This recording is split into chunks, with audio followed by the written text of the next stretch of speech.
Okay, I hope it's worth the wait. it is. I hope so. Good afternoon, Commissioners. I'm Angela Hunt with Munch Hart, representing Lincoln Property Company today. We're here today to discuss the Lincoln-Katy Trail project. We came before you several months ago, and we've been back. We've been working with the neighbors. First, I want to orient you to the site. This site is located in the heart of Uptown, north of downtown. It's beside the Katy Trail on Carlisle between Hall and Bowen Street.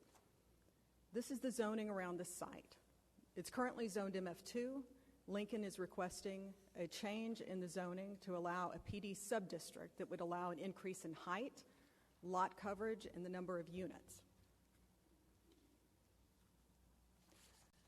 Now, the original design that we presented had 329 units. It was 79 feet tall. It had 65% lot coverage, 5 and 6 stories. It had a fire lane along the Katy Trail. There were 3 exterior loading spaces on the Katy Trail, and there was enclosed trash pickup on the Katy Trail. Now, when we were here in July, we heard concerns about this project. These are the specific issues that were addressed by the opponents. As you can see, the issues were the project's site design. There were concerns that it was, quote, a block lawn monolithic building that requires the fire lane to be against the Katy Trail and a 2-story above-ground parking garage impacting the pedestrian environment. The second issue was the lack of pedestrian access from the street and from the building to the Katy Trail. The third issue was the loss of neighborhood character, views, and the environment. Commissioners, Lincoln has worked over the last several months to address each and every one of these issues. And I'm going to go through these one by one. The first issue, the, quote, monolithic design. The original design for this project spanned the entire block between Hall and Bowen Street. There was a fire lane along the length of the trail, as you can see in yellow. There was a parking garage that was partially facing the Katy Trail, outside loading spaces, 3 outside loading spaces.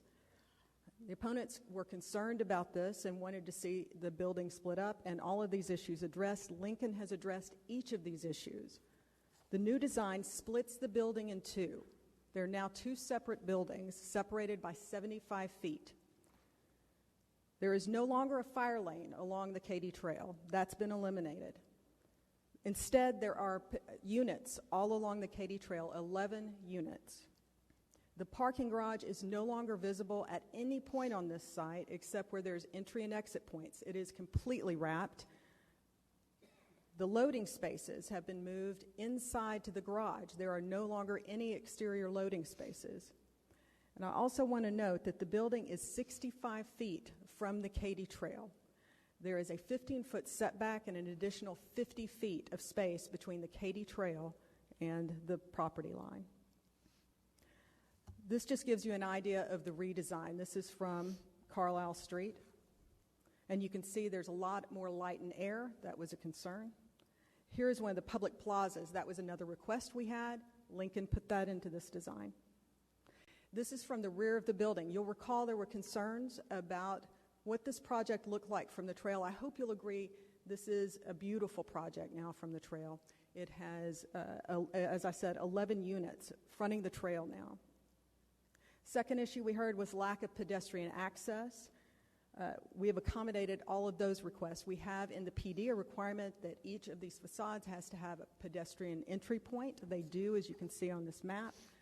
There is now a second entry point, a second public entry point to the Katy Trail, and 2 public connections that Lincoln has committed to creating. And the Friends of the Katy Trail, we presented this to them, and they like this new design. The third issue was that there was a loss of neighborhood character, of views, and the environment. So just to put this in context, Lincoln has been very thoughtful about the context of this project. 350 feet to the north of the site is a post property that's 5 stories. 150 feet to the south of the site is a 6-story property, the Monaco, and a 17-story property at the Taylor. This is the view, 350 feet. You can see to the left, we've got the post properties at 5 stories. And again, the project is on our right-hand side. To the left is the 6-story Monaco. And then now we're oriented with a project on our left-hand side, and you can see to the right the 7-story and then the 17-story Taylor just catty-corner from this project. So Lincoln has made every effort to make this project fit into the context and create more light and air. Other issues we heard. So since we talked to you 2.5 months ago, the architects worked hard on this redesign, and we met over half a dozen times with neighborhood groups and residents to talk with them. We confirmed what we had heard back in July when Ms. Popkins spoke with you, and we heard other issues such as trees. There was an interest in what will happen to the trees on the site. There are 40 protected trees on the site today. Lincoln will be putting in 148 trees on the site. It will be removing 39 of the trees. 9 of the trees that Lincoln will be installing are 15-inch caliper. They're large live oak trees. And if you'll look to Carlisle Street, where you can see the nice parkway trees, there cannot be parkway trees today because there are overhead power lines all along Carlisle. Lincoln has committed to burying those. So now there can be parkway trees along Carlisle. The height, there were questions about the height. There was misinformation about the height. This is the height at each point at grade. As you can see, if you look at the corner of Hall Street and Carlisle Street, the project is about 60 feet tall. If you look down towards the Katy Trail, we always have a concern about not wanting to canyonize the Katy Trail. This project simply does not do that. We have limited the height of those 1-story units that we have wrapped the garage in to 15 feet. The amenity deck is over those. And so that is limited and, again, provides open space to the Katy Trail. And you can see the other heights. Now, where you see 82 feet, 8 inches, I want to point out that is the lowest point of the site. And that is where, and I put the Katy Trail on there, that's where the Katy Trail goes above Bowen, and Bowen Street dips down there. So that is why there is a height there. But otherwise, we're at about 60 feet, which is staff's recommendation. The average grade, we've requested 70 feet from average grade. We heard concerns about traffic as well. So we went back, we had another engineering group conduct a peer review of the original traffic study. We asked them to look both at the methodology and the conclusions. They affirmed both. The bottom line is there will be an additional 1-second delay at the intersections when there's a light cycle as a result of the project. Lastly, we've heard that there are no other changes in MF2 and PD 193. I just wanted to highlight some of the projects where there have been changes to MF2. As you can see with the recently approved Alliance project, that's 154 units per acre. We're proposing 81 units per acre. Where you see 75 feet, 85 feet, we're requesting 70 feet in height. You can see lot coverage at up to 80%. We're at 70%. These other projects have been in the 5- and 6-story range, some in the 7-story range. Front setbacks. We have the urban form setback, which we were requested to do by the Oak Lawn Committee, and we did that, and we stepped back further. And the rear setback, as I pointed out, we're actually 65 feet from the trail. It's a 15-foot setback from the property line, but there is a generous encore easement there. This is a summary of the project changes. There have been other changes which we have negotiated, including increased bicycle parking, a public plaza, other changes. We've done all of that, but frankly, the goalpost keeps moving, and it makes it challenging to come to an agreement. But Lincoln has committed to all of the changes that have been requested that you heard before you June 19th from the opponent's representative. All of those issues have been addressed.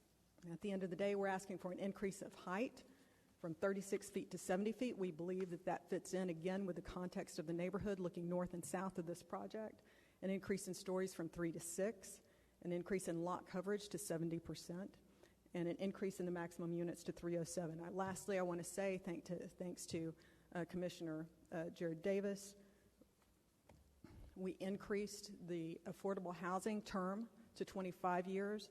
15 years was the request from city. We increased the 5% affordable to 25 years. So again, we think this will be a great addition to the neighborhood, and we're here to answer any questions. I'll reserve my time for rebuttal. Thank you. Thank you, Ms. Hunt. Anyone else here in support of the application who would like to speak? Please come forward.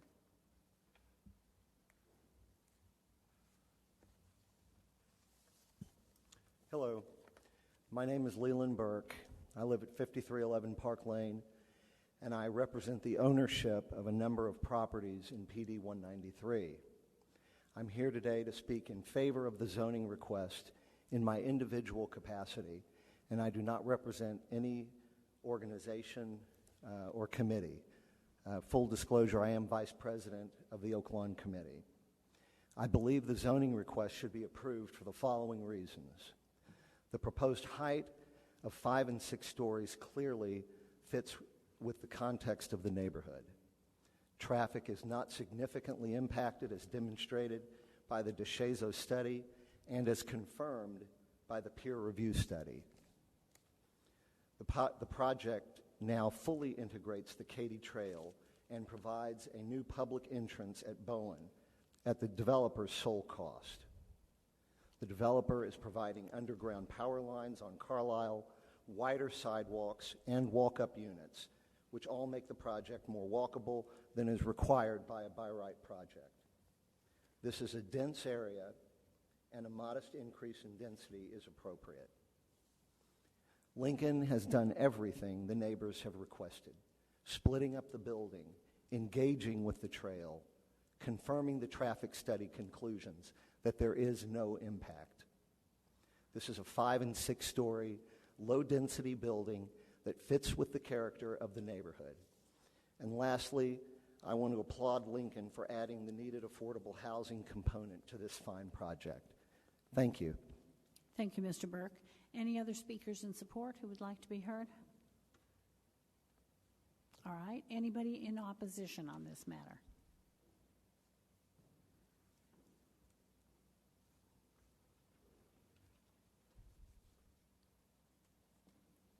And thank you. If y'all would come down and be close so that we can move speakers through efficiently. Good afternoon. Good afternoon. My name is David Hairston. I live at 3215 Carlisle Street, Dallas, Texas. This is about affordable housing. This is a racially diverse area with a variety of incomes. We've got people living there that are healthcare professionals, people that are DISD principal. We also have a visually impaired young person that is independent. All will lose their homes. You know, owner-occupied residences are good for neighborhoods. Condos are designed to be permanent. They're not designed to be defragmented.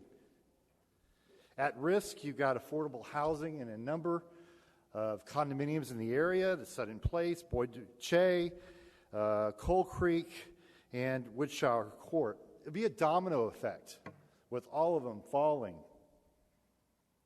Investors that are tied to this neighborhood are not necessarily motivated for the neighborhood. They're motivated for profit. So in order to meet the Dallas economic goals for development, you know, there's only about 20,000 middle-income homes in this area. We'll be moved out. And we'll be moved out from a place that we love. Developers get subsidies. We don't. So leave us at peace. Thank you. Next speaker, please.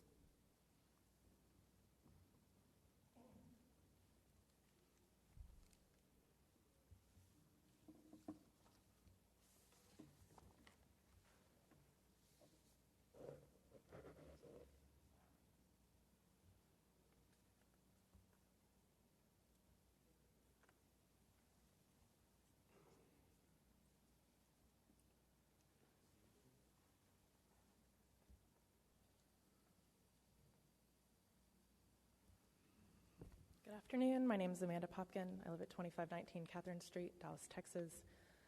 Commissioners, thank you so much for your time on this, and I know we all really appreciate the service that you give to the City of Dallas. Thank you. I'll try to make this quick since I know we have a few different folks who have important points to make. As you're well aware, individuals and businesses alike deserve the clarity of zoning for their investment decisions. In Uptown, the Oak Lawn Plan has reliably been guiding the regulations that have created this great part of Dallas that we all enjoy. The main concerns of the stakeholders in this neighborhood are that the project does not fit the character of this neighborhood. Here, we have 45 small, low-rise buildings nestled between a canopy of heritage oaks over 26 acres adjoining Oaklawn Park.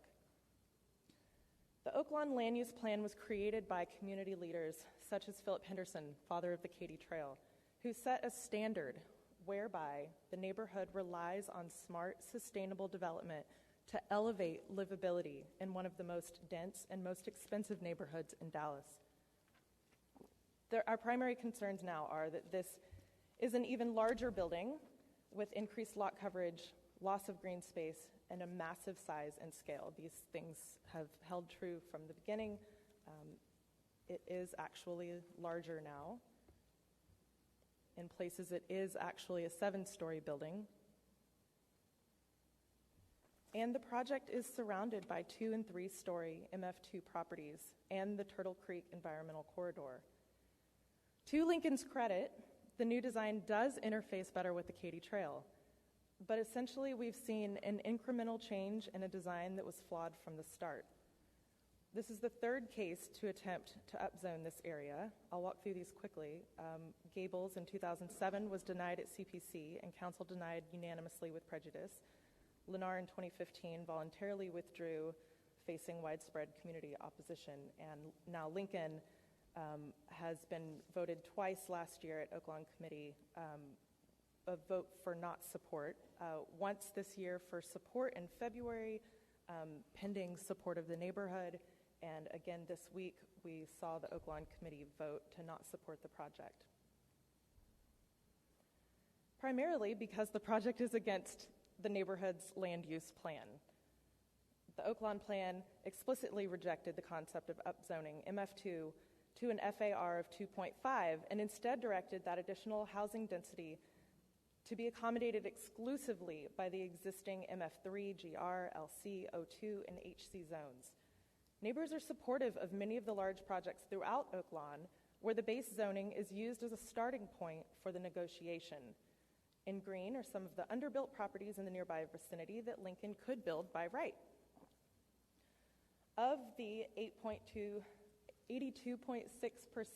of surrounding property owners in opposition, with the proposed changes, none have rescinded their letters of opposition.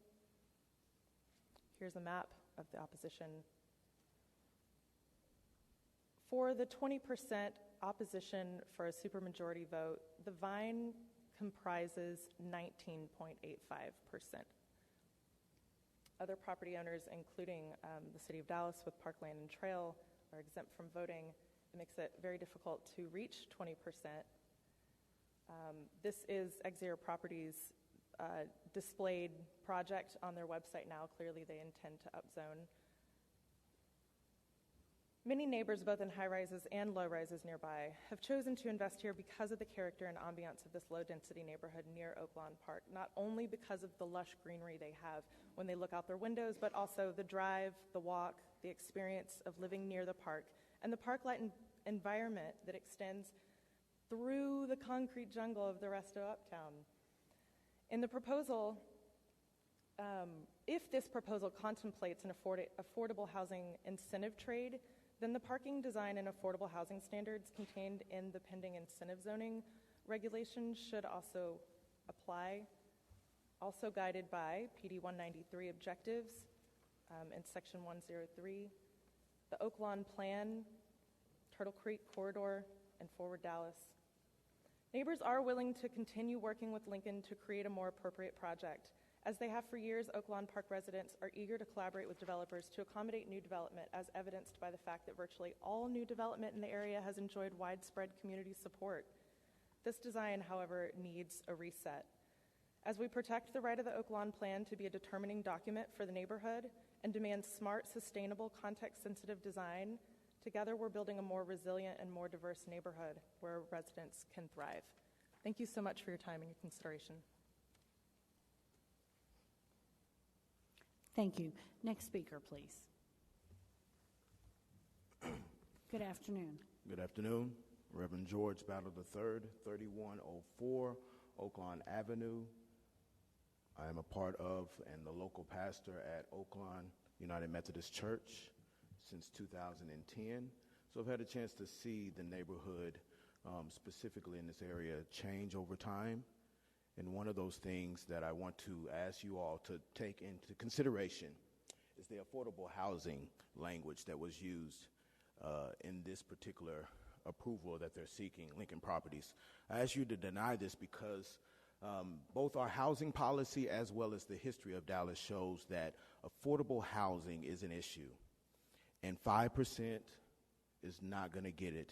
If you look at the neighborhood, if you had a chance to see on the news over the last week, our church is one of the few that opened its doors during the winter or during this weather for those who are homeless. And something interesting about Oaklawn that I've seen over the last 10 years is that while the high-rises have been going up, a lot of the persons who are teachers on fixed incomes, those who might be disabled, those who are just at what is called a middle income are getting pushed out of the neighborhood. They are also the ones that are kept coming to our church needing assistance. And that is, I think, a big thing that you all can change just by denying these developers who want to come in saying that they're going to bring in affordable housing. And the reality is it doesn't come true. Dallas, for that matter, as I have seen, more specifically in this Oaklawn area, is becoming more and more high-priced. And that's fine. I've seen some of the slums, the projects, rightly so, get torn down in Oaklawn that had slumlords that were wrongly using their properties and housing people. But I am saying to you now that you all, if you approve this, will continue this precedent of neighborhoods not wanting to be priced out, but with a simple letter getting these developers an approval to waive whatever. It is killing Dallas County of all of those who are working class like myself. And we want to live in neighborhoods where there's a good school, there's amenities around, and it's a great train system to get to. But every time one of these developers come in to get an approval for quote-unquote providing a little bit of affordable housing in exchange of these high-price rental spaces, man, we are really doing a disservice for all of these homeowners who are choosing to live in neighborhoods in Dallas, for that matter, and be a part of the vibrancy that I think each and every one of you have been placed on this commission to participate in, and providing more vibrancy in the city of Dallas. And just as a local pastor in this neighborhood who is serving those that are considered the least of these, those who aren't able to be here right now, that live in that building, who chose to buy their condominium and are going to be priced out or going to be kicked out, I just ask you to deny this, at the very least, to have Lincoln Properties work with those families who have already bought their place of residence in this neighborhood and are showing their service and participating in this very act of your meeting. Thank you again, and that's it. Thank you, Reverend. Next speaker, please. Sue Kreider, 3401 Lee Parkway, number 606, Dallas 75219. As representative of the Oaklawn Committee, we thank Lincoln for coming back with their revised plans. We took a lot into consideration the surrounding neighborhood opinions following the revised plans, and the Oaklawn Committee voted to not support the revised plan as presented. I'm available to answer any questions. Thank you so much for your consideration. Thank you, Ms. Kreider. Next speaker, please. Good afternoon. And thank you for filling out the yellow card. Good afternoon. My name's Joseph Miller. I live in the Renaissance on Turtle Creek Boulevard. This is not Florida. This is Dallas, Texas. And the people have spoken. And the people are telling you they do not want this proposed plan by Lincoln Properties. As recently as Tuesday evening, the Oaklawn Committee met and Previously, they had approved the plan. They are now against the plan by quite a large majority. I have here a thing called a newsletter from Cindy's newsletter, and with your permission, I would like to enter that into the record. Sure. And if I can just quote a couple of things from that. This is, it's been decades since a plan unsupported by the OLC has succeeded in passing the CPC. And that plan for Victory Park required mayoral intervention. Also, they say in there that if the CPC passes the plan, it will severely hurt OLC and disempower a neighbourhood comprising Oaklawn, Uptown, West Village and Knox. It would encourage developers to do less for the neighbourhood, banking on the CPC to overturn any OLC denial of support. And maybe Ms. Hunt would like to cover her ears, because they also quote Ms. Hunt from the Dallas Morning News at that time saying, and I quote, "The overwhelming number of residents who will be affected by this change are opposed, and I am elected to represent them.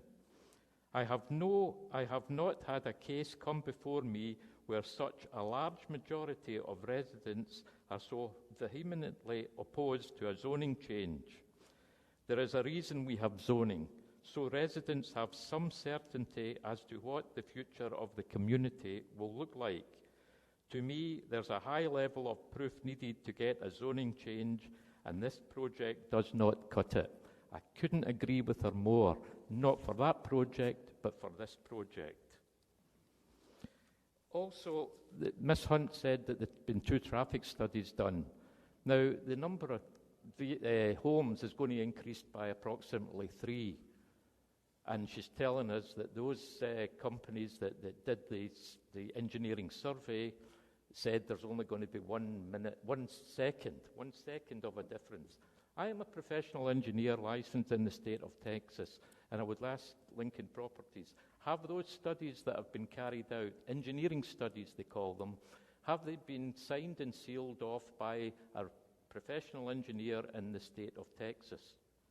And also, to what the Reverend was saying there about the affordable housing, and maybe Mr. Vice Chair Davis will listen to this. 80% of the people living in those properties are renters. I'm speaking as a voice for the voiceless, not for the developers. Those people will have to move out of those apartments. It's going to upset them, their families, and their children. And come 2.5 years from now, when that property is going to have luxury apartments, you're going to have approximately 15 affordable housing units as opposed to 82 just now that are people that have got a reasonable rent. And I want you to take that into consideration. Now, we're coming close, as history tells us, to the day of infamy. In 1941, I urge the CPC not to let history record that this is the CPC's day of infamy. Thank you. Thank you. Any other speakers? All right. Commissioners, any questions for Ms. Hunt, for the applicant? Any questions for the opposition? Commissioner Schultz. Are we on rebuttal time? You are, good points. Ms. Hunt, do you have a rebuttal? Thank you, Commissioner Young. Thank you, Commissioner Young. Thank you, Madam Chair. Just a couple of very quick points. On the traffic study, yes, we have our traffic engineer. They signed off on this study. They're here today. Somesh is here. John DeShazo is here to answer any questions you might have. Big Red Dog Engineering did not a traffic study. They did a peer review. They did a peer review to determine if the methodology of the traffic study and conclusions were correct. They concluded they were, and our city traffic engineer signed off on this as well. I want to go back to this point. Lincoln has made every effort to work with the neighbors on this project. We heard specific concerns in July. We heard 3 points that were the primary issues. Every one of those points has been addressed by a significant redesign that maintained the remarkable streetscape that provides walk-up units on Carlisle and on Hall Street to create a pedestrian community, but added amenities like a second public entry to the Katy Trail, 11 units on the back of the site, 148 trees on the site, undergrounding all of the property lines so that we can actually have parkway trees. All of these additional amenities were in response to the neighbors, but the goal lines moved.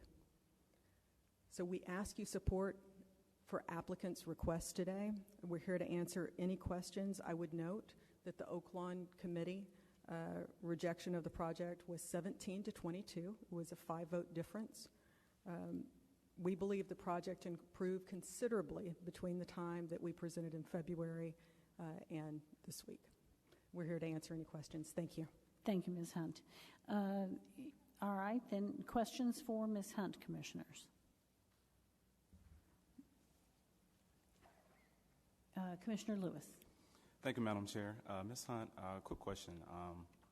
With this new proposed development, it was mentioned a few moments ago that the reduction in affordable housing potentially because of the new building of this. Has the development or has the client or the previous owner worked with the possible relocating of the current residents in the current complex? Let me turn this over to Margette Hepner from Lincoln Properties. She can talk about that.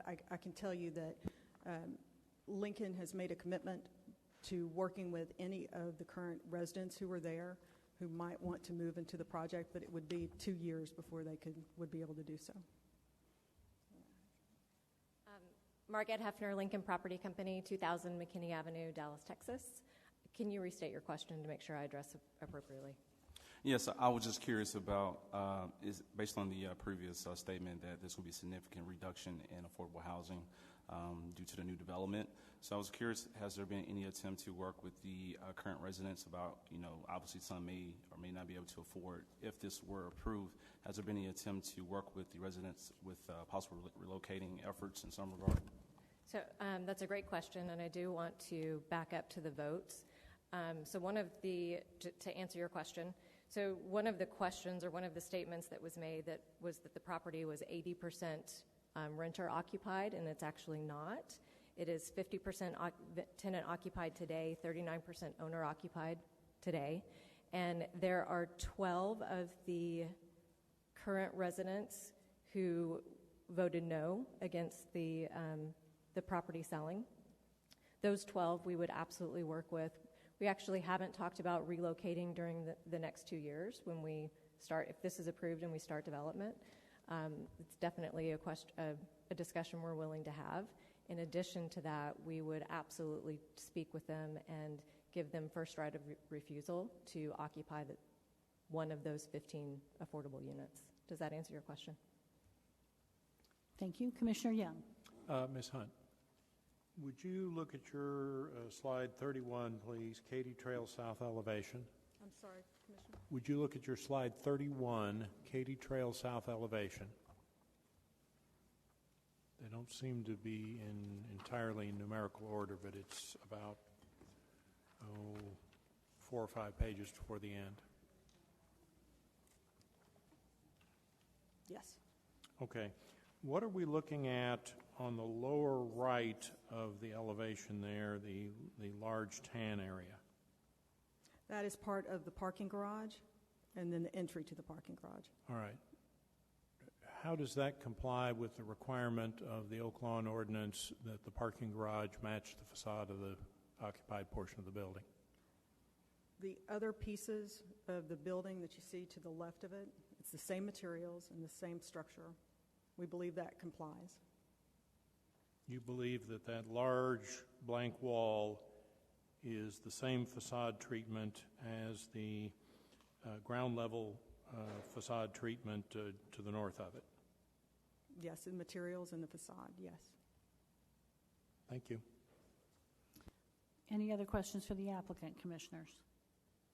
All right, questions for the opposition? Commissioner Schultz. Thank you. I guess it's for Ms. Popkin. I'm not positive who wants to answer. So I'll ask the question, then y'all can decide who wants to answer. But one of the things that the applicant has said again and again is that the goalpost keeps moving. So my question to you is, Ms. Popkin, please come down so you can respond. I guess it is you then. So my question, thank you by the way, Manager. The question that I have is, what is it that Lincoln would have to do that would have you and the people who are in opposition support it? As part of our initial request, when Lincoln first moved, requested a 60-day delay, we specified that breaking the building up into at least 3 separate buildings would get closer to fitting into the existing neighborhood character, where many times there are upwards of 12 buildings on one property that would be much smaller than this huge site. So breaking the building up into 2 begins to move that direction, but doesn't really address the core issue that this is very different from the rest of the neighborhood. So, okay, just to be clear, so if, given the everything else would be fine if they just broke it into 3 now? That's one part. That's one thing that they could do that, that goalpost has not moved. So all along you've said 3 buildings? That was intentionally what we said because we knew it needed to be more than just 2 buildings breaking up. Those buildings right now are as long as football fields without the end zones. Okay. Yeah. I haven't heard, I'm trying to get my head around, because it feels to me also like every time, we hear communication, it's a different design that you all want. And so I think from the applicant, there's a difference. It's totally okay to say, you know what, no matter what you're going to do, we're not going to want it, and that's fine. Or we would like you to do this and this and this. And so for us as a commission to try to balance what it is that the neighborhood wants versus what the neighborhood doesn't want, I think are 2 very different things. And I'd like you all to clarify, what is it that you all want from Lincoln? And I would say, to err on the side of not telling the developer how to develop their project, it's been a careful dance of asking them what may, giving them ideas as to what might help and then waiting to see what they would come up with. But I know Anthony Page has been much more involved in this project from the beginning, so I'll let him answer your question. Hi, I'm Anthony Page, 3210 Carlisle Street, Dallas, Texas. I have my yellow card. We agreed back this summer to a 60-day deferral, agreed to this with Ms. Hunt. The understanding is we were going to work collaboratively on a complete redesign of the project, looking at breaking up the building. We had this understanding, and so to that end, we assembled a group of HOA board leaders from throughout the community that were going to work with Ms. Hunt. Subsequent to that agreement, Ms. Hunt decided to do something different. She went off on her own with Lincoln and came up with a new plan without any participation from the HOA leaders or Ms. Popkin. So there's a new plan now, but we didn't participate in it. Now, I can tell you, I can give you a roadmap as to what would work, and this is what I thought we were going to be doing. You guys have done this work over the last year and a half through the incentive zoning work that ZOAC has done. It's incredible. There are design standards in there. So there's 2 things. One, the building is too big. There is a standard that you guys have worked on about how do you take MF2 and upzone to accommodate affordable housing. You've got the roadmap. That roadmap looks pretty good. So what I'd like to do, I think what we would all like to do, is use that roadmap and rethink this project using the incentive zoning, using the Oaklawn plan, using PD 193, and the DeMambro plan, all official city plans in Forward Dallas, and come up with something. This has been what we've wanted to do from the beginning. We have supported every other project, major project that has come into this area over the last 10 years. And I think we could come up with something here. This is a great site, and we want to help these people. But we can't do it if meetings are canceled, if we're kicked out of meetings, if meetings are missed. All right. Thank you. Thank you very much, sir. Next question, Commissioner Murphy. Thank you, Madam Chair. Ms. Kreider, this question is for you. If I heard your statements correctly a moment ago, you said that you just gave one statement as to why the Oaklawn Committee, in your opinion, denied it, and you said something about taking into consideration the surrounding neighbor's opinion. So I'd like to know, in addition to that, did you review the updated and amended plans? I mean, how much did you look at the plans versus just what the neighbors were saying? They presented their whole plan. And one of the things we ask of the developers is for them to provide letters of support.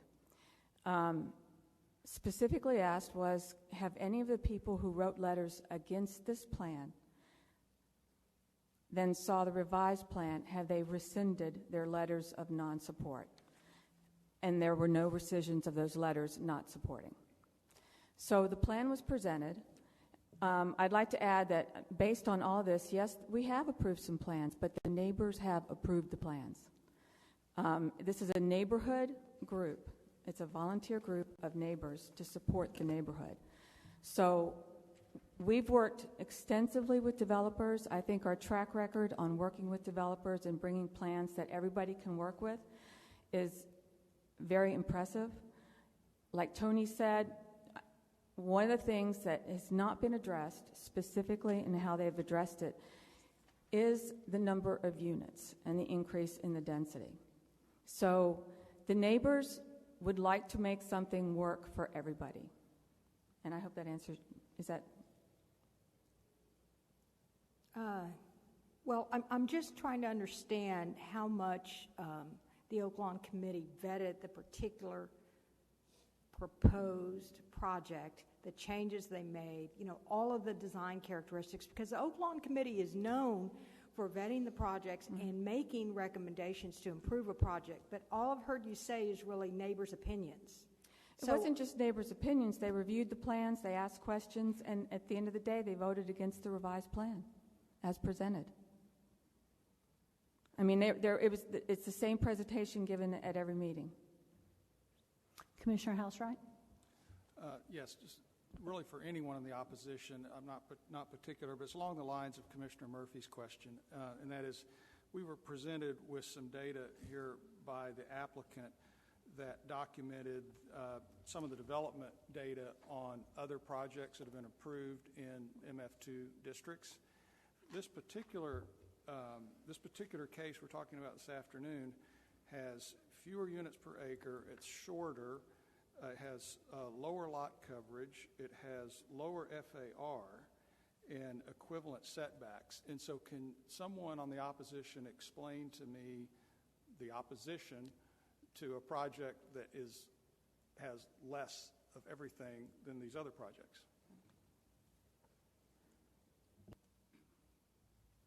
I think I'll try to address that. The projects I think you're referring to are at least 2 to 3 miles away from this site. They're further north, up McKinney Avenue. They're up around Knox Henderson and a little bit further north of there. And I don't know all of the projects, but the area north of Knox Street is a very small area with a lot of very jumbled uses, and there's really not a contiguous MF2 zone up there. And so I think that's where one of them was. Another one, the Alliance Project, which you guys saw recently, they did extensive community outreach, and they did a lot of back and forth. They had full development plans, detailed plans, and they pounded the pavement, and they did a lot of back and forth, a lot of give and take with the surrounding homeowners, and they came up with tremendous support, and that was well supported by the community. In our case, this project has been going on for 3 years. We didn't get these detailed plans until 9 days ago. We asked for them in September of 2017. We've been asking for this repeatedly, and we have not been able to get any detailed information about this project until last Tuesday night. The information you see here, which is excellent, and it's the starting point, but we didn't have that, so it's really been difficult to work with the developer. May I Yes. follow up?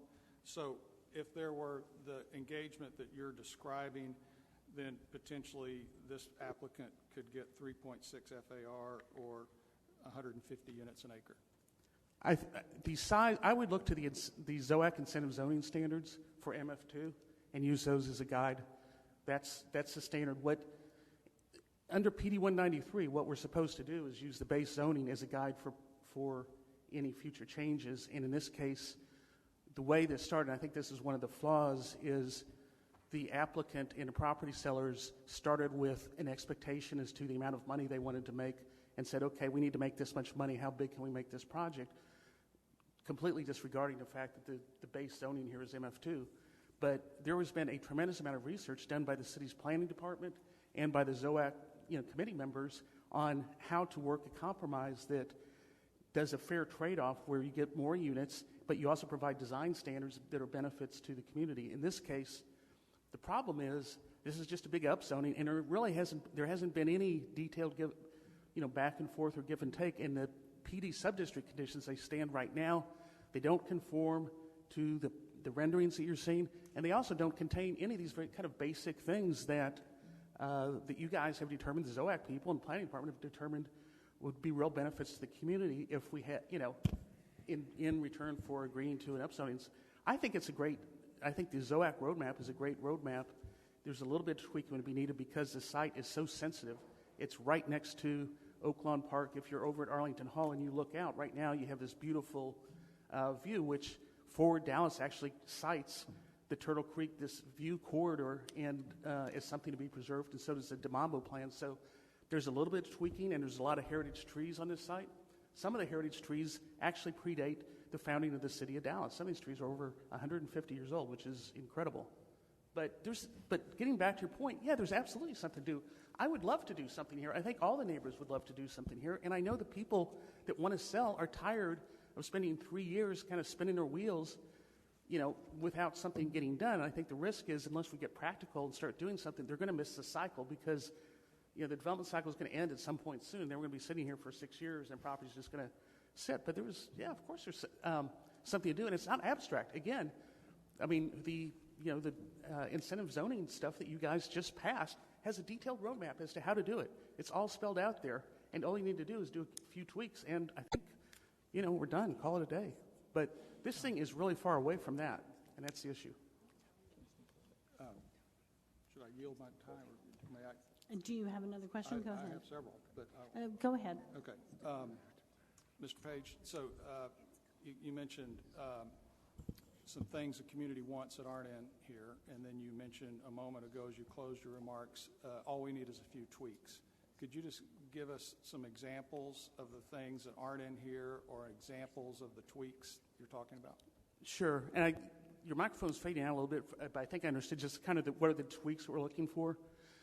There are primarily two categories. One are things that are spelled out in great detail in the ZOAC incentive zoning standards, and there are things about at the street level, making sure the street level is activated, that you don't have long blank walls. And one of the big concerns with this project, and it's inherent in it, and you can't really change it to get rid of it, is as you go down towards the Katy Trail from Hall and Bowen Street, you start descending, and you've got this problem with this big garage that's coming up on you. And this isn't going to be a forever asset. Whatever we do here is going to be here for 60 years. And trying to make that more comfortable, having units facing the street and having that more pleasant environment, I think is important.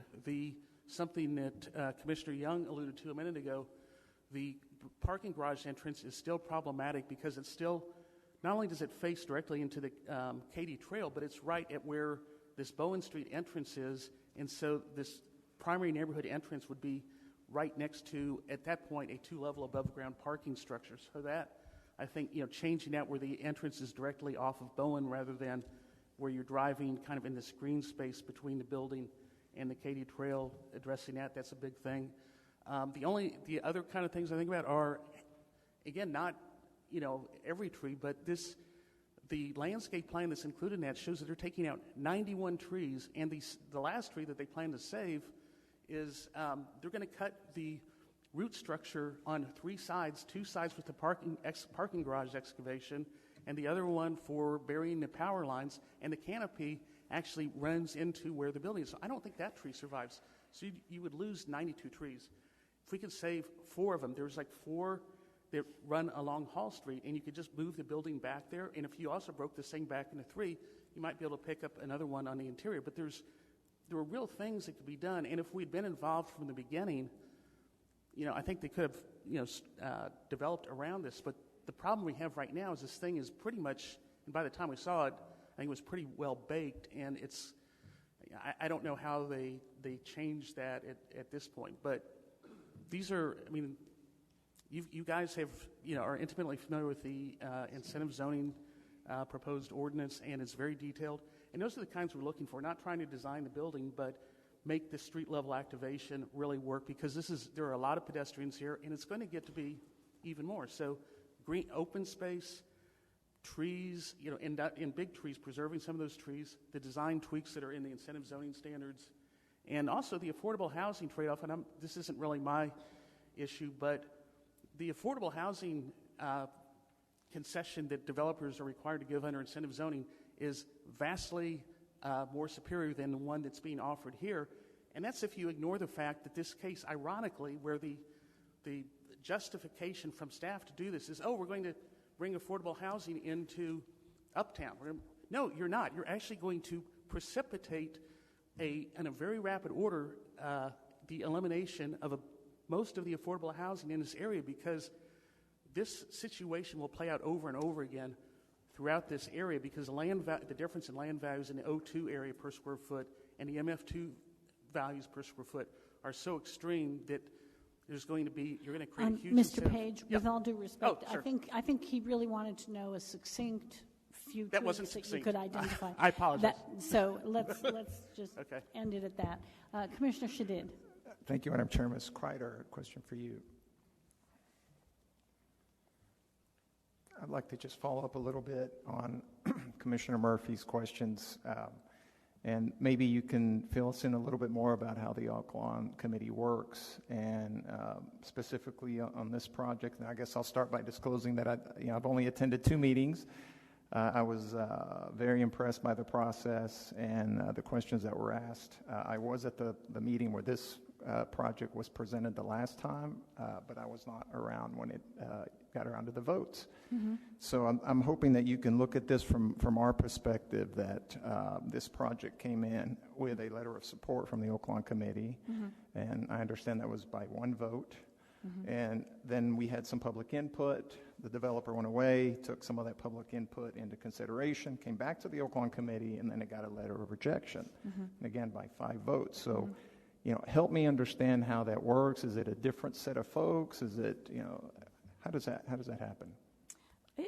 Looking around the room, it was about the same. I can't say there was a vastly different group of people in the room. You can only vote if you attend the meeting. There are no proxy votes. It was a close vote back in February, very, very close vote back in February. They wanted to go back to the neighborhood. At their request, they wanted to delay, go back to the neighborhood, come back with a revised plan. And,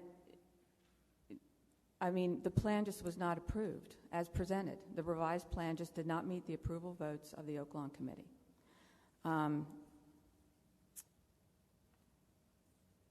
It wasn't just one time that it was denied. They denied it 2 times, then it was approved by 1 vote, and then it was denied again. I just feel like it's been a very tough couple years for the whole neighborhood with this plan. If there's a specific question I can answer, like, are you saying they denied it because of X, the change in X? There was not that discussion about that, about a change in X. Well, just one more question. Was it typical, the number of questions that were asked about this particular case? And again, I have no reference point. This is only my 2nd meeting. I think there was maybe 2 questions that were asked about the changes that were made. Is that typical?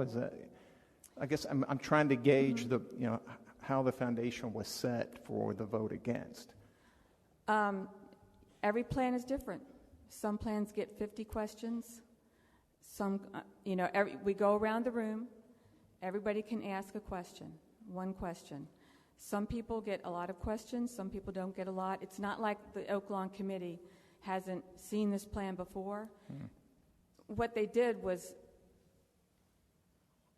just split apart what they had before.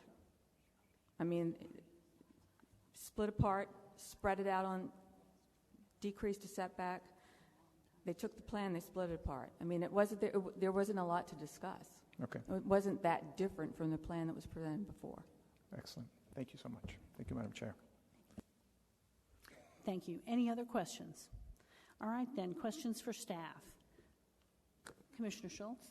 Thank- Actually, Commissioner Schultz, Of course. I do have a question, and I know course. some staff is leaving. Would you mind my reaching in front? I have a question for Ms. Dean or Mr. Cossum. We have seen any number of cases where the Oak Lawn Committee has come in giving an opinion, and we certainly do give it deference because they do have a fairly rigorous assessment process. However, could you give us a frame of reference as to, vis-a-vis the Planning Commission, what is the Oak Lawn Committee's role and what measure of deference should or is appropriate to give, and where is it not particularly binding on us? The Oak Lawn Committee is like any other neighborhood association that we have in the city, just like Kid Springs or Winnetka Heights, any of those other neighborhood associations that may come before you, coming with a group mindset of the neighborhood to give you their input on whether they like a case or don't like a case or want to make suggestions. You should view it as just public input, just like you would. You can choose however much cachet to give that. It's up to you how much you want to view that, but it's just public testimony that's coming in as a neighborhood association or anybody else. Okay, and I assume you, and I don't mean to minimize Ms. Munoz in the slightest, but I know you have an extensive period of time with the city. You're obviously familiar with this case and others. Do you see any particular reason in this case to change staff's recommendation in any way because of the Oak Lawn Committee recommendation? No, staff's recommendation is staying the same. All right. Okay, thank you, Ms. Dean. Commissioners, I happen to be aware that Ms. Dean is headed out, so if anyone else has a question for her, ask it really quickly. Otherwise, I believe Mr. Cossum is also standing by. But are there any questions for Ms. Dean? Not sure. It depends if a staff member has, another staff can answer this question. Okay. Okay, so. Well, let's go Thank ahead you. and ask. So Thank you. My question is, Mr. Page referred many times to the incentive zoning thing, and I understand that it hasn't passed council yet, but it has passed us. And so what I don't know is the difference between what the applicant could get under MF2 zoning versus what they're asking for. Ms. Dean, do you want to address it, or should Ms. Munoz? So from what I can see in comparison of a preliminary chart for incentive zoning, this property is located within Category C, which means that if they were to provide, under the MF2 standards, 5% affordable housing at a rate of 51 to 60% AMI, and 5% at 61 to 80, and an additional 5% at 81 to 100, so a total of 15%, they would have increased height to 85 feet and increased lot coverage to 85%. I think that would be closest to what they are asking for, because the next one is 5% at 51 to 60 and 5% at 61 to 80% AMI, and that would increase them to 66 feet in height and 80% lot coverage. So I think actually both of those are good options for them in considering a redesign if they were doing incentive zoning. The final option is to provide 5% at 51 to 60% AMI, and they would receive a bonus of height going up to 51 feet in height and 80% lot coverage. That's a brief summary of what I understand to be the incentive bonuses. And how many years, Ms. Munoz?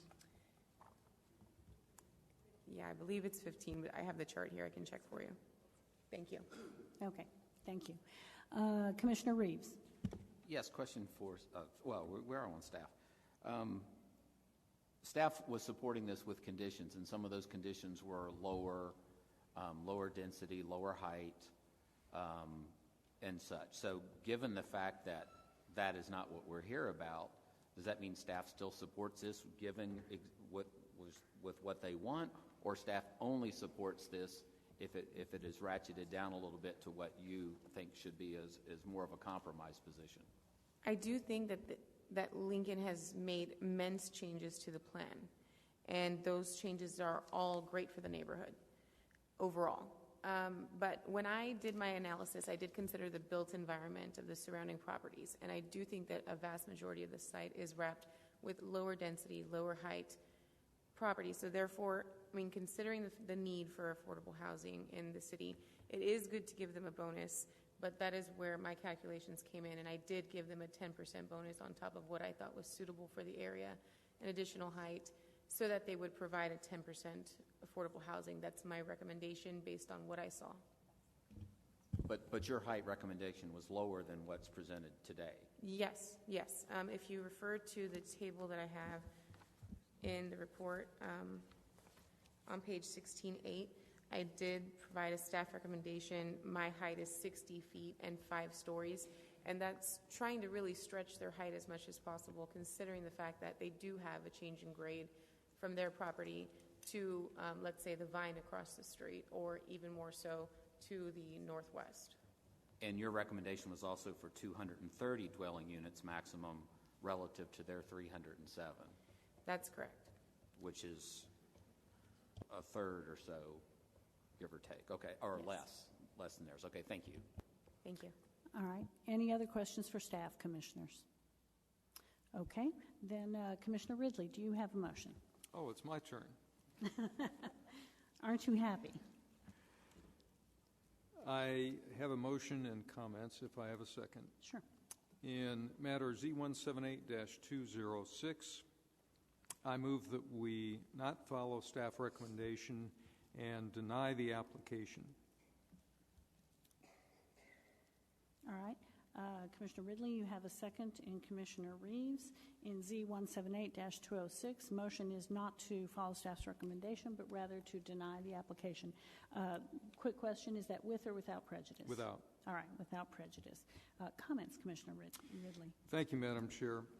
I am generally an advocate for higher density in the central city. This is a necessary planning objective given the huge influx of population and employment to the city of Dallas in order to avoid the specter of continued suburban sprawl and to meet the expectations and the interest in younger generations in living close in to the city center. However, that general philosophy favoring density has to be qualified. It has to be qualified by where higher density is appropriate and where existing city infrastructure can support it. This is a good project. It was greatly improved by the redesign that occurred this summer during the 60-day period that we held this project, this application. It is much improved. At the same point, it may be a good project, it's just at the wrong location. This is a very sensitive area of MF2 zoning. And MF2 zoning is not just an abstract number in our zoning ordinance for this neighborhood. It is the touchstone of their plans and their vision for this neighborhood. Why is that, you may ask? Well, that was set by the Oaklawn Plan 30 years ago.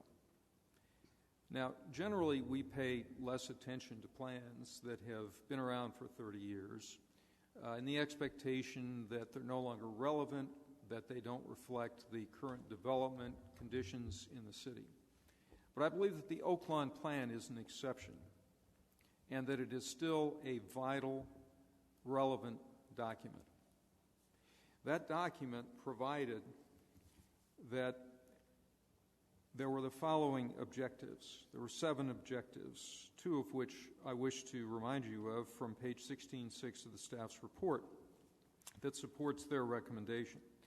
5, to use existing zone development densities as a base from which to plan while providing bonuses to encourage residential development in commercial areas.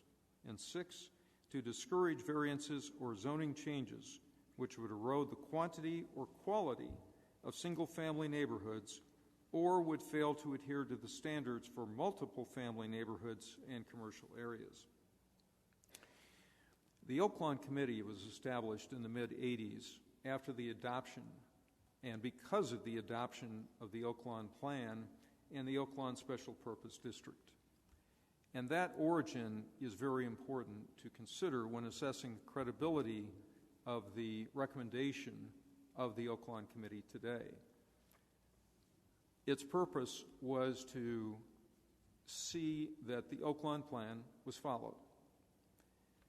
The Oaklawn Plan provided for MF2 densities all along Carlisle Street, including the subject property.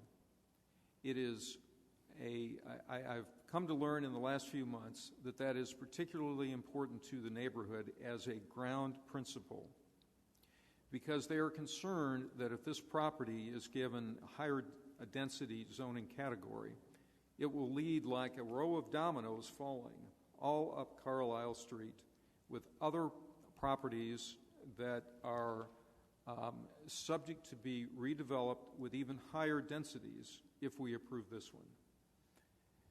I think that would be terribly undesirable because it would violate the conditions, the objectives of the Oaklawn Plan that I have just referred to. It would completely change the nature of this neighborhood. Therefore, I think it's a priority to preserve MF2 zoning. Now, the idea has been discussed here that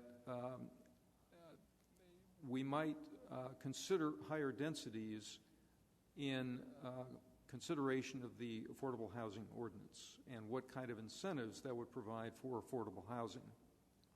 I think that would be an appropriate approach in that it would preserve the MF2 zoning, at the same time allow somewhat higher densities, and ensuring that the new development had a requisite proportion of affordable housing units. We don't have that here. In fact, we have two constituencies that are irreconcilable. I'm convinced of that because after the 60-day period where I recommended holding this case so that the project could be redesigned and additional meetings could be had with the neighboring stakeholders with regard to that redesigned plan so that they could come up with a compromise that everyone could support. That didn't happen. It's unfortunate, but that's reality. And the reason it didn't happen is because on the one side we have a neighborhood that wants to preserve MF2 zoning and lower density and with a serious interest in affordable housing. On the other hand, we have a developer who has steadfastly resisted any effort to reduce the number of units or the size and bulk of this luxury apartment project to anywhere below 300 units. In fact, I have asked them on more than one occasion to consider reducing the number of units and the size of this project to below 307 units, and they say they can't afford to do that and build the project. Well, that tells me it's the wrong project for this location. If they can't afford to build it within the confines of what the neighborhood is willing to accept, then there is no way to compromise with this developer and this neighborhood at this location. And so, as a result, we have, on the one hand, the Oaklawn Committee's vote not to support this project, which I think we need to consider very seriously, as they have been the guardians of the Oaklawn area and PD 193 for over 30 years.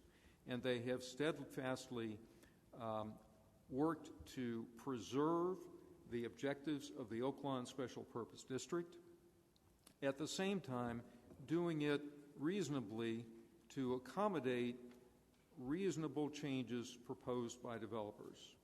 And I have seen them support other projects in different locations where higher density was requested by the developer.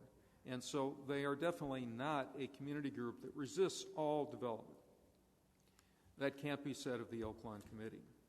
And so therefore, I take it very seriously when they determine that a project is just not right for the location at which it is proposed. Is there an option? I think there are several options. One is that the existing housing could remain in place but be renovated to accommodate modern expectations. We could also entertain preserving the MF2 zoning with affordable housing bonuses to raise the density somewhat. But I think that 300 units are just unreasonable for this area, and I cannot support this project. Thank you, Commissioner Reeves. I'm going to beg the leave of the additional commissioners in line to speak. This case is one that we have all followed with a considerable amount of interest over the entirety of its time here.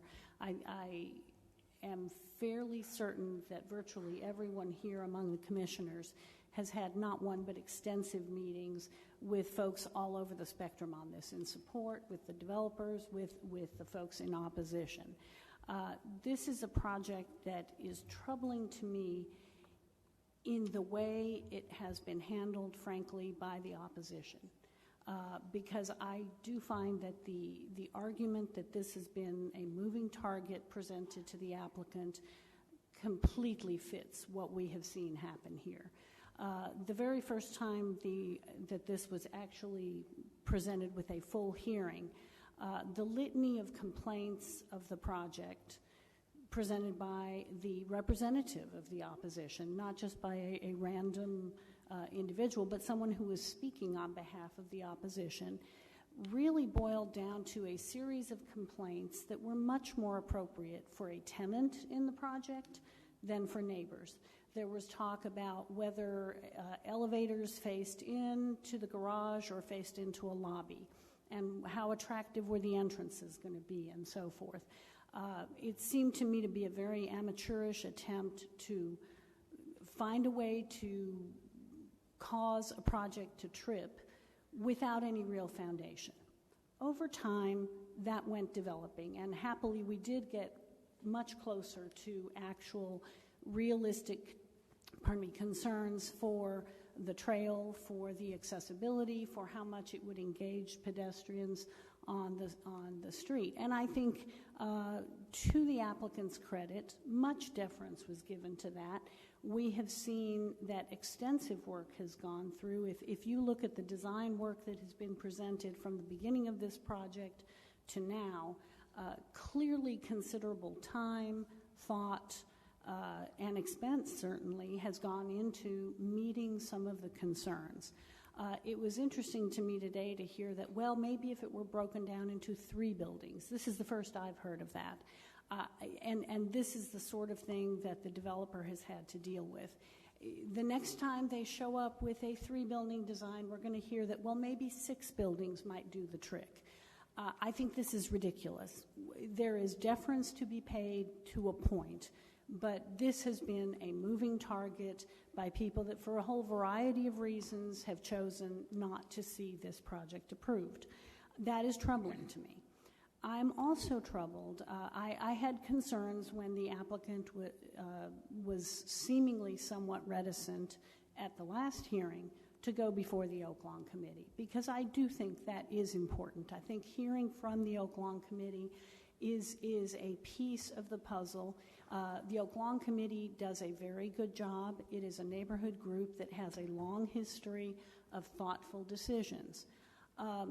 That said, the pattern of going before the Oak Lawn Committee for this case is also troubling to me, because I find it hard to reconcile a vote of approval in February with a project that was larger and that was much more monolithic and less welcoming to the neighborhood and less willing to work with the streetscape.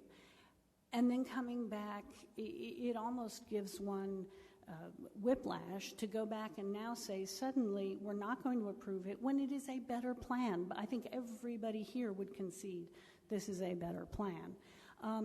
But I was very cautious in asking Ms. Dean what I did, because I think it is important for us to remember the Oak Lawn Committee is valuable. It has served a remarkable role and continues to do so. It is not, however, a subcommittee of this body. It is not an entity that has any sort of binding effect on our decisions. We often see letters out of the Oak Lawn Committee, perhaps indicating that they're not going to grant approval to a project, however suggesting that if points A, B, and C were met, that would change. We've not seen any of that. And my sense, and this is somewhat subjective, but my sense is that we have an awful lot of scurrying around behind the scenes and playing politics here that really don't have much to do with land use. I don't think anything else really explains the ricocheting votes.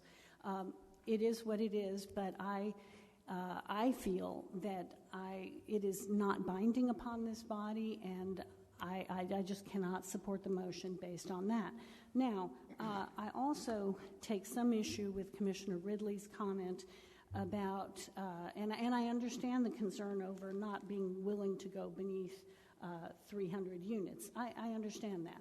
But I think that we have never, as a commission, created a standard that says if you cannot reach agreement with the neighbors as to a unit number, then we're just not going to approve it. We do that all the time for various and sundry reasons. We weigh a project in its entirety.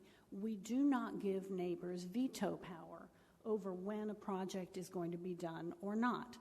We weigh it very heavily, but we ultimately exercise our independent judgment, which I think is what we are bound to do here today. It seems to me that the current project is very respectful of the Katy Trail. I think it is a vastly improved project over where it was when it began. I think we have a situation where there have been great attempts made to work with the opposition. I just don't think that agreement is ever going to come on this matter. I just don't. And so I could have seen myself supporting a motion potentially from Commissioner Ridley to approve it with a lesser number of units, perhaps. But I think a denial goes too far.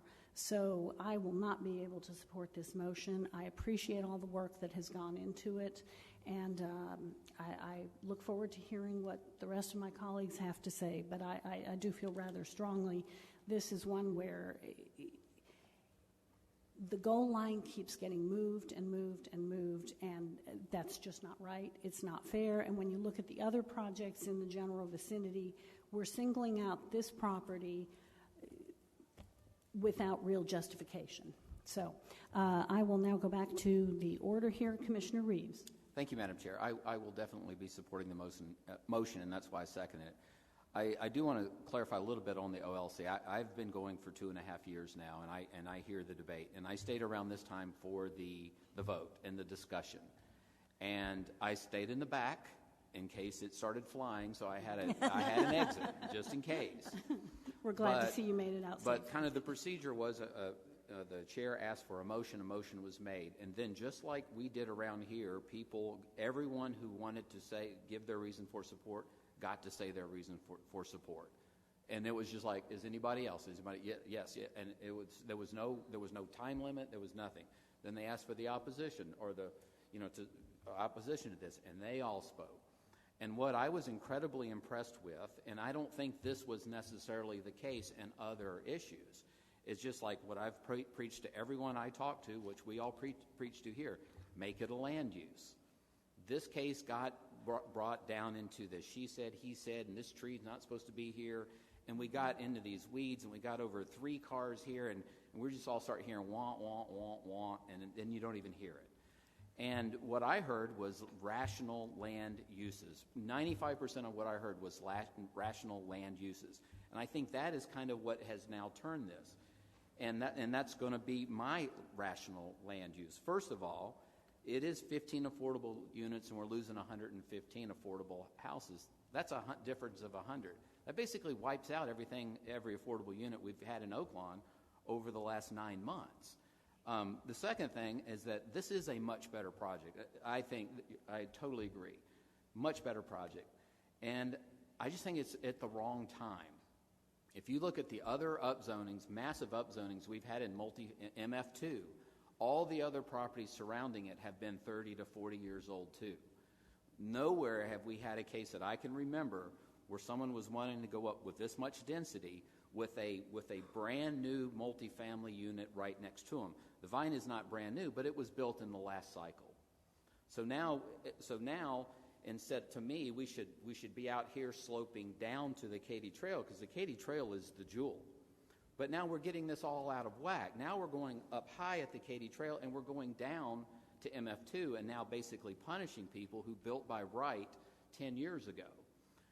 20, 30, 40 years from now, when these are all when the Vine is 30, 40 years old and the Vine wants to rezone and they want to sell out and they want to go to 6 or 7 or 8 stories, then this building is very much appropriate probably at the Katy Trail at that time, because we're starting high away from the Katy Trail and going down. The other thing I've seen too is that, yes, there are other buildings that are this tall, but they are to the north and they are to the south. They are not to the east in the multifamily too. So the land use rationale in my head is that we've got a nice, contiguous, almost square multifamily too, and right on the gym, we're trying to put a tall, dense building that basically blocks the rest of it. 20, 30 years from now, probably a right project, probably the right place, probably gets passed. But today it doesn't. And finally, the neighborhood opposition, and I agree with Commissioner Ridley on this. There's been a lot of bad blood, and sometimes with a 708 to 105 on our ballots, with that, sometimes I've learned from other people, it is just better to just deny this with prejudice, let this go back 6 months, let it sit for a little while and just start again. Because I think if they would have started with something like this and kind of worked backwards, we might not be here today. But they didn't, and there's just too much bad blood, and sometimes it just needs to go away, have a cooling off period, and then we can come back to it. So thank you. That's why I'll definitely be supporting the motion. Commissioner Reeves. Deny. I'm sorry, deny. Right. The motion was denied. Yeah, you Without seconded the prejudice. motion without prejudice, because your Yes. comments Yes. suggested that Oh, you no, wanted I'm it sorry, with my prejudice. bad. I get dyslexic sometime when I get all spun. That's up, okay. so, yeah, Just wanted that's to be right. very clear to everyone. Yes. The motion is denial without prejudice. Yes, ma'am. That's why I said if they Thank want to you. pause 6 months or a year, that's great. Yeah, I just wanted to make Thank sure you. that everybody was focused on that. Commissioner Schultz. Thank you, Madam Chair. I have a question for Mr. Ridley and then a comment. Am I allowed to Sure. ask? Yes. So, Mr. Ridley, Commissioner Ridley, could you please share why you didn't support the staff's recommendations? Because that is significantly lower density, all the things that you mentioned in your arguments. Yes, good question, Commissioner Schultz. The reason I didn't support the staff's recommendation is that although the staff recommended a lower number of units, they still recommended a higher density zoning category than MF2. And as I explained in my initial comments, MF2 is the touchstone for the neighborhood. It's important for the reasons that Commissioner Reeves stated, that we maintain the integrity of this large continuous block of MF2 zoning, because once we start inroads into it, it's going to fall like dominoes. And so that's why I couldn't support staff's recommendation, because it doesn't preserve the important category of MF2 zoning. I support their effort to reduce the number of units. I don't think it goes far enough, but it's the zoning category that was key to me. So can I just finish Yes. Thank you. So my question, I guess, to my colleagues then is, can you help me understand how when I haven't seen really any neighborhood support for this at all. Help me understand why I should go against the entire neighborhood toward this, because I've been pretty consistent in supporting neighborhood desires, and so help me understand why I should go against the whole neighborhood as opposed to, most cases have a split opposition to something, and this seems to be, and maybe I'm missing it, maybe that's what you all can help me with. I don't see any neighborhood support. I can't speak for my fellow commissioners. I have been made aware over time of different ones of the buildings having been approached earlier with their support. Perhaps Ms. Hunt could address that, because I know at one point she gave us an extensive listing of entities, different buildings that were in support of it. So I do feel there is certainly an awful lot of opposition, but I do not feel it is unanimous by a long shot. And so, Ms. Hunt, could you just stick to that limited answer, please? Certainly, Madam Chair. We have had support in the different condos, all of the different condos around there. Woodridge, Bois du Chêne, their president, supported us, not on behalf of the entire entity. Sutton Place, we had numerous letters of support from Sutton Place condos. And we've continued to meet with those folks and invite them. I think there is, frankly, a weariness. I think you can see on both sides there's a weariness to the project. But we've had supporters. I think that there are folks, however, who have wanted to remain neutral because of the very vocal opposition we've heard. Thank you. Did you have any other comments, Commissioner? Okay. Commissioner Peden. Just a couple of quick comments. First of all, I've been a little bit dismayed by some of the negative commentary we've seen coming in. That to me is very disheartening. I think the bottom line is both sides have tried. I don't remember a time when I've seen such a major disconnect in terms of communication, because one group has said we want this and another group has said, well, we're giving you this, this, and this. So it seems like not through any negative, willful acting on any part, but I try to give credit to those people and say, I think you've just had major, major communication difficulties. You've said one thing, but you haven't echoed back and done a feedback loop to say, did you hear what I said I really needed? And that's happened on both sides. So I guess I'm saddened by the fact we're here tonight, and there are some aspects of the project I think are very good. There are some where I definitely hear what the neighborhood says, or neighborhoods, because we have multiple neighborhoods coming in. One of my dilemmas is I am concerned for the city of Dallas because we definitely need affordable housing, and that is citywide. It is not restricted to any one area. We've seen what's happened in Bishop Arts and areas where gentrification has occurred, and people who've lived there for literally generations are faced with not being able to afford their homes anymore. We see it all over Dallas. So I would like to see us come up with some solutions. And I heard very clearly what Commissioner Reeves said about the number of affordable housing units we would lose. That registers very heavily with me. But I want to say that I appreciate all of the people who, whether they communicated effectively or not, have worked very hard. Their opinions were different, and I give credit to that. And sometimes it's a shame we can't just agree to disagree rather than lower ourselves to where we get to the point of pointing blame. I don't like the blame game. That never accomplishes anything. So I'm saddened by that, but I do think that everybody's worked very hard, and I would hope that before you all leave this auditorium this afternoon, you'll at least shake hands and say we agree that we disagreed and we didn't make it, getting together where we needed to be. Because I think there are a lot of things that are admirable about the project, a lot of things where I hear the neighborhoods loud and clear. And I'm one of those neighborhood rights persons. So I'm just saddened, and I hope that you can work on things, and maybe at some point in the future you can get back together. Because you're all worthwhile people. Thank you, Commissioner. Commissioner Housewright. Thank you, Madam Chair. I'll just get to the point.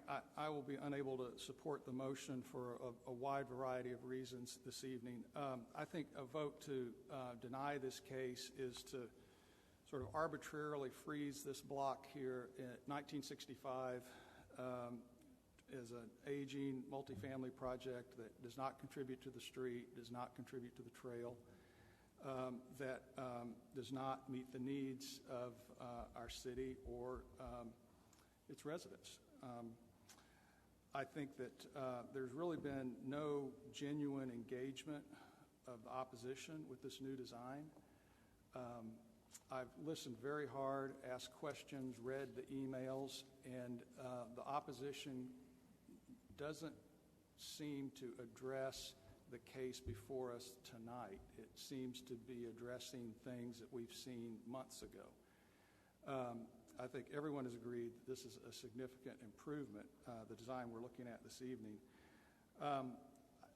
Again, this project is asking for far less than many other projects that have been approved by this body and supported by the Oaklawn Committee. And so I've tried to understand why this is different, and it's not been articulated to me why this is different.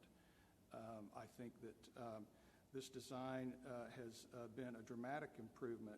There was a remark made that the plan was not that different, and so Oaklawn Committee voted to not support it. I would have to say that's a kind of a rather shocking comment. I think the plan is dramatically different in its mass and how it addresses Katy Trail and how it wraps units all the way around the building, wraps eyes on the street all the way around the building, is much more deferential to Katy Trail and how it connects to Katy Trail. Why vote against the neighborhood? That was a great question, but I think that, again, the votes at Oak Lawn Committee, I think, are rather troubling and confusing. Maybe that's the word. Why the previous design would be supported and this design be denied, I can't quite track that rationale in my mind. I think we're going to end up with a much improved streetscape on Carlisle. I'm just looking at Street View on Google here, just reminding myself one more time, and this idea of burying the electrical lines so that we can get a robust line of trees along the street is wonderful. I've got a brand new project in my district with these above ground electrical lines and just a really poor edge to the street, and there was nothing I could do about it. It was really discouraging. I think that you're going to have a much better Carlisle Street as a result of this. I think you're going to have a much better Katy Trail as a result of this. I want to remark just on the idea of 3 or 4 separate buildings. I find that rather arbitrary. The 2 buildings, to me, is very consistent with the City of Dallas Article 13 form-based zoning. The sort of dimensional nature of those buildings is directly coordinated with that. And so, I don't see why 3 or 4 is dramatically better than 2. And then lastly, I just kind of want to summarize by my personal opinion is Katy Trail is our high line. It's our high line, just like Manhattan has their high line. This is our high line. This is our green thread that is generating livability and sustainability and walkability and recreation amenities and just making our city a better city. And I'm really, really proud of it. And I'm proud of those that have defended and that have authored and defended Katy Trail. The High Line is better because of density. The High Line is vibrant because of density. The High Line has transformed the lower part of Manhattan precisely because of density.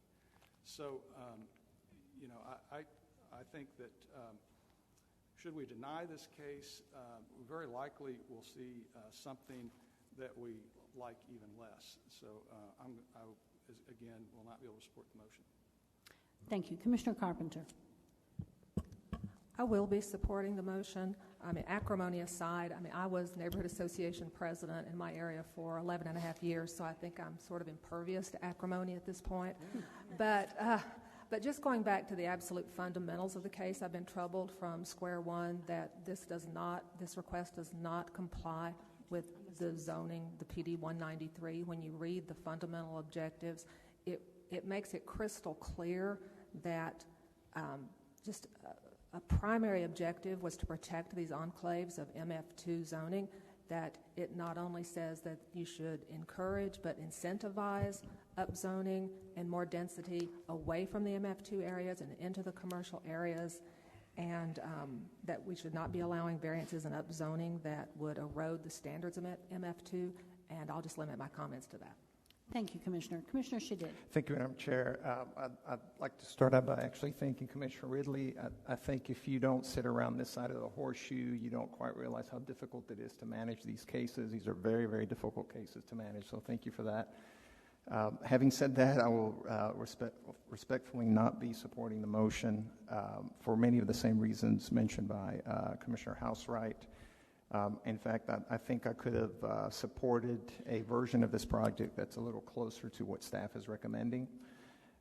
And lastly, I would like to comment on some of the comments made about inclusionary zoning, and I think Mr. Page is right that some of the work that this commission has done does offer a framework that would lead possibly to more affordable units, but unfortunately that framework just cannot be applied here, and mainly for 2 reasons. One, this is PD 193, which that incentive zoning would not apply. And number two, the foundation for inclusionary zoning is that the value proposition for the developer is that they get to skip this step. And as we know, this is a step that is costly, it's time-consuming, it's volatile, and it's unpredictable. So we offer the development community a set of incentives in return for exchanging, for staying out of this process. Although I agree with him, it does offer a framework where you could potentially apply it here. Those incentives just get skewed one way now because in fact, the developer did have to go through the process. So I will limit my comments on this round for that. Thank you. Thank you, Commissioner. Commissioner Young. I began this hearing not knowing how I was going to vote. In fact, I spoke with a representative of the applicant last night and told him that I was totally uncertain about how I was going to vote. Because on the one hand, this project has some things to commend it. It is a far better project than the project we saw in September. It does provide some measure of affordable housing, although it's questionable whether there's a net gain or not. But on the other hand, it is not compliant with the spirit or letter of the Oaklawn Plan and not consonant with the immediate surrounding neighborhood.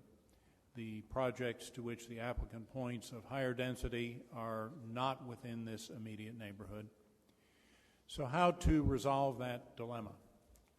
And as the hearing progressed, I realized that I personally had to resolve that dilemma the way I have always resolved that dilemma, which is to believe that the people who live on a day-to-day basis in a neighborhood with the conditions that are there know best what should happen for their future.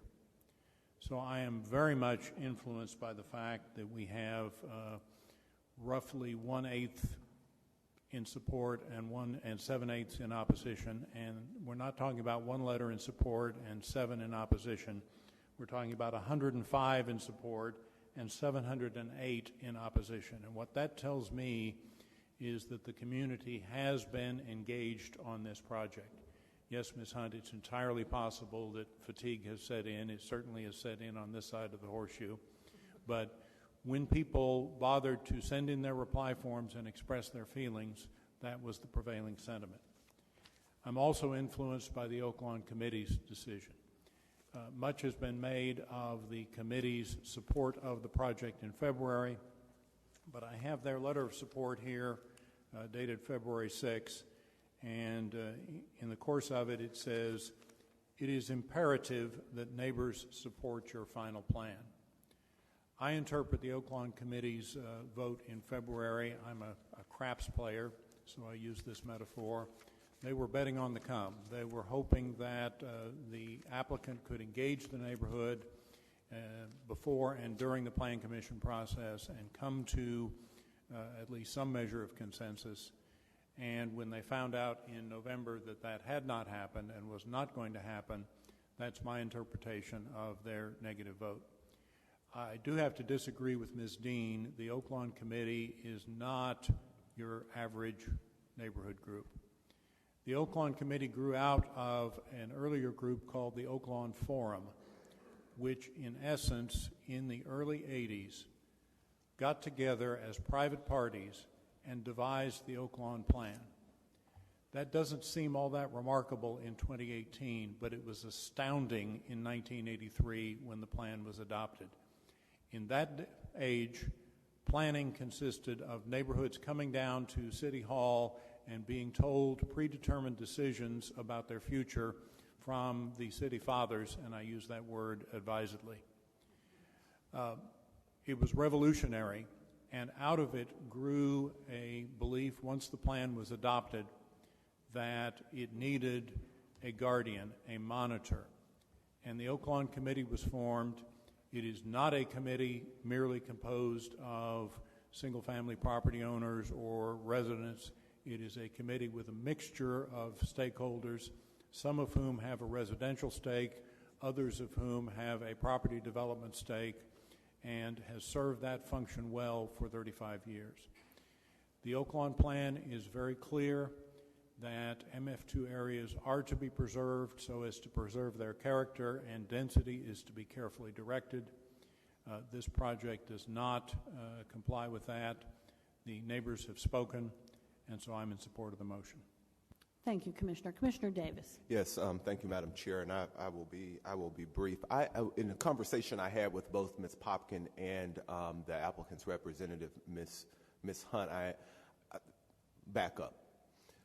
One of the times we've heard this, I forget which time, the dialogue emerged to the extent that both sides were no longer talking to each other or saw any benefit in talking to each other, and then there was the impression that I think we all got as a commission that there was no interest in the applicant to return to the Oaklawn committee, and so I think the applicant heard that sentiment come from us, and they decided to go back to the Oaklawn committee. And so I asked the question to both Ms. Hunt and to Ms. Popkin: have you all reached an impasse? And Ms. Popkin told me, she says, well, I hadn't really thought about it that way, but perhaps we have. And I said, well, it would help to say that. If in fact you've gotten to a point to where both sides won't be ever able to agree, I think there's something authentic and honorable about saying we've gotten to an impasse, as opposed to constantly, if you put on your hat of being a college professor, that we keep reissuing a syllabus every week, and I'm trying to earn an A. But I think in the review of the facts here, and I don't want to get into all the other pieces, is that when we look at it from an affordable housing perspective, it just off the top of my head, is that even if we were having conversation about what our inclusionary zoning would be able to do in this instance, it would not apply to this particular project. And even if as a commission, we had come to the table and said, could you include some type of affordable housing, I could see an argument developing that we don't have to, therefore we're not. And so to have 10% at moving from 15 to 25 years, I think beefs up the longevity of the affordable housing in this piece. But the real driving piece for me I hear both sides to the argument, but unfortunately, Commissioner, really won't be able to support the motion, because I don't think that if I look at the intent of how the applicant has engaged, I don't think it has been any willful ignoring of what the neighbors have said. But I don't think that the applicant has ever had any reasonable assurance that regardless of what they would do would cure their concerns. And so I don't think that's the way we should be engaging one another. And I think that when we get to a point where we say there is an impasse, there is no harm in simply saying that, so everyone is clear on where everyone stands. And so with that, and for many of the reasons that have been articulated by those who are unable to support the motion, I have to join in with them in not being able to support that motion. Thank you, Commissioner. Commissioner Murphy. Thank you, Madam Chair. Regrettably, I will not be in support of the motion for several reasons. I'm very disappointed that I was in the behavior of all the parties, and that they reached an impasse, and they reached an impasse probably because they couldn't trust one another. On the one hand, maybe some are saying goalposts were moved. On the other hand, they were saying, and they didn't show up to meetings they promised to show up, or we got kicked out of meetings, and so there was the trust issue became an issue. And maybe it was because both sides had non-negotiables. From the neighbors, they didn't want the height. And by the way, we don't have any view corridors that are protected here. So I know that was a non-negotiable because you want to preserve a view, but we don't have an ordinance that preserves that view. I have nothing to hang my hat on. And then on the other hand, the developers insistent upon density and not willing to move that needle.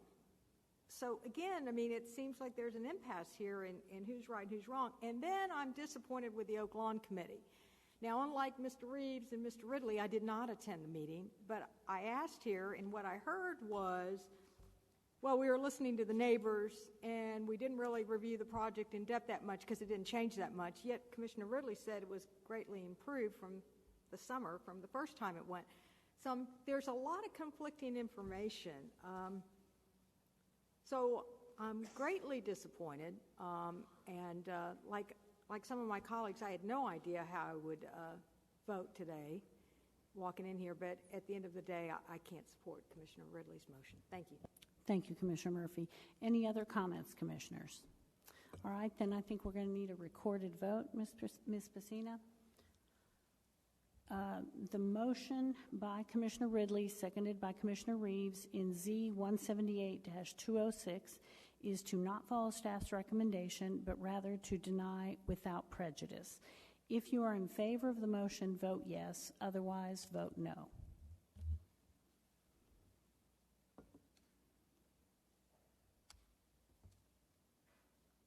Motion passes. Voting in favor of the motion, Commissioners Carpenter, Young, Lewis, Peden, Ridley, Reeves, and Schultz. Voting no, Commissioners Davis, Housewright, Murphy, Shadid, and Tarpley. So motion passes. We will go on then. Thank you, Ms. Munoz. We'll go on to next item, number 17.